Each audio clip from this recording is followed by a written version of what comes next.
बांदर मल जी छठी पुराणी। बांदर मल जी छठी पुराणी।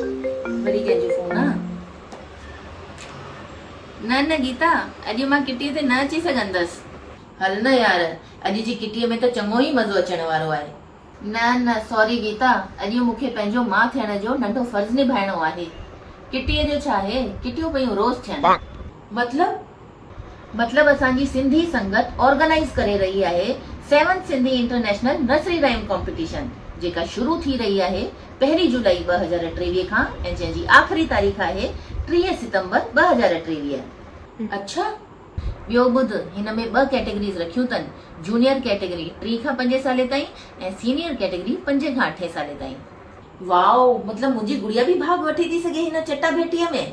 हा, ऐं ॿुध, हिन वीडियो जे आख़िर में 4 बैत हर हिकु कैटेगरी लाइ ॾिनल आहिनि। इन्हनि मां को बि हिकु बैत पंहिंजे ॿार खे यादि कराइणो आहे ऐं जॾहिं उहो बैत चवे थो तॾहिं हुनजो हिकु सुहिणो सो वीडियो कढी info@sindhisangat.com ते मोकिले छॾिणो आहे।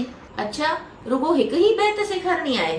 ऐं हा, सभिनी ॿारनि जा वीडियोस हिन YouTube चैनल ते विधा वेंदा, www.youtube.com/sindhisangatkids। हिन वक़्तु उन ते 7000 वीडियोस विधल आहिनि।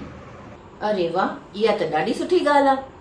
हा, ऐं ॿुध, हिन में ॿारनि जे लाइ 40 इनाम रखिया अथनि, जंहिंमें 20 कंप्यूटर टैबलेट्स ऐं 20 ॿिया इनाम आहिनि ऐं हर हिकु ॿार खे सर्टिफिकेट बि ॾींदा। इन जे सवाइ तव्हांखे किथे बि काई बि प्रॉब्लम अचे थी त हेठि ॾिनल नंबर ते कॉन्टेक्ट करे था सघो।